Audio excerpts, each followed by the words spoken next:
హరే కృష్ణ భక్తివాహిని ఛానల్కి స్వాగతం.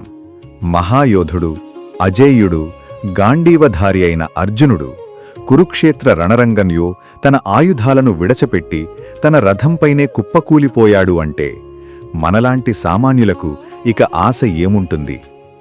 జీవితంలో సర్వస్వం ఉన్నా, గొప్ప ప్రతిభ ఉన్నా సరే, నిరాశ మన మనసులను ఎలా ఆవహిస్తుందో, తీవ్రమైన దుఃఖం మనల్ని పూర్తిగా ఎలా చిత్తు చేస్తుందో మీకెప్పుడైనా అర్థమైందా?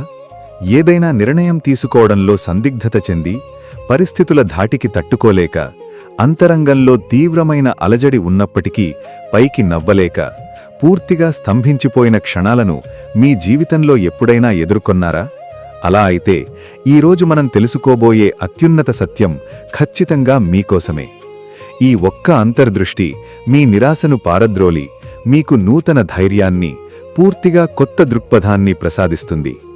ఈ అద్భుతమైన జీవిత రహస్యాన్ని మీరు మధ్యలోనే వదిలేస్తే మీ హృదయ గాయాలకు ఉపశమనం పొందే ఒక కీలకమైన అవకాశాన్ని మీరు శాశ్వతంగా కోల్పోతారు. కాబట్టి ఒక్క క్షణం కూడా వదలకుండా చివరి వరకు అత్యంత శ్రద్ధగా వినండి.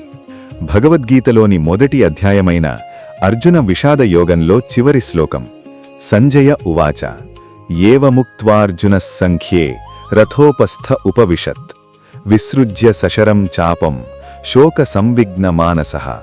దీని అర్థమేమిటంటే, సంజయుడు ధృతరాష్ట్రునితో ఇలా పలికెను: ఓ రాజా, రణరంగంలో శ్రీకృష్ణునితో ఆ విధంగా మాట్లాడిన తర్వాత అర్జునుడు తన మనస్సు తీవ్రమైన దుఃఖంతో, శోకంతో నిండిపోగా తన గాంధీవ ధనుస్సును బాణాలతో సహా పక్కన పడేసి రథం వెనుక భాగంలో కుప్పకూలిపోయాడు.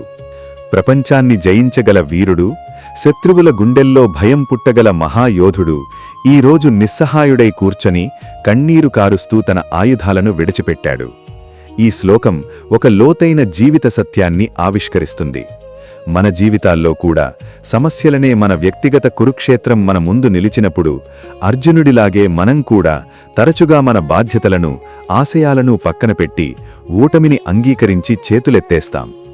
ఎంతో కష్టపడి చదివినా ఉద్యోగం రాకపోయినా, ఎంతో ఇష్టపడి ప్రారంభించిన వ్యాపారంలో నష్టాలు వచ్చినా, లేదా మనకు అత్యంత ప్రియమైన బంధాలను కోల్పోయినా సరే మనం తీవ్రమైన వేదనతో కుప్పకూలిపోతాం. అయితే ఇక్కడ మనం గమనించాల్సిన ఒక అత్యంత ముఖ్యమైన విషయముంది. అర్జునుడు రథంపై ఒంటరిగా లేడు. విశ్వానికి అధిపతి అయిన కృష్ణుడే స్వయంగా అతని ప్రక్కన ఉన్నాడు.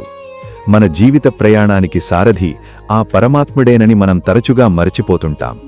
కష్టాలు రావటం సహజం, మానసికంగా అలసిపోవటం మానవ బలహీనత. కాని ఆ దుఃఖంలోనే శాశ్వతంగా కూరుకుపోవటం ఆత్మనాశనమే. అర్జునుడి నిరాశ వెనుక ఒక గొప్ప వెలుగు ఉంది. ఎంతటి బలవంతుడినైనా అనుబంధాలు మరియు భ్రమలనే చీకటి కమ్మినప్పుడు ముందున్న మార్గం పూర్తిగా మూసుకుపోయినట్లుగా అనిపించవచ్చు. చేతిలో గాంధీవం ఉన్నప్పటికీ దాన్ని ఎక్కుపెట్టే శక్తి మనసుకు లేకపోతే ఆ ఆయుధం కేవలం ఒక కర్ర కన్నా మెరుగైనది కాదు. అదేవిధంగా మనకు ఎంత సంపద లేదా పలుకుబడి ఉన్నా సరే, మానసిక ప్రశాంతత మరియు ధైర్యం లేకుంటే అదంతా వ్యర్థమే. మీ మనస్సు ప్రస్తుతం ఏదైనా దుఃఖం లేదా నిరాశతో నిండి ఉంటే అర్జునుడిని అనుసరించండి.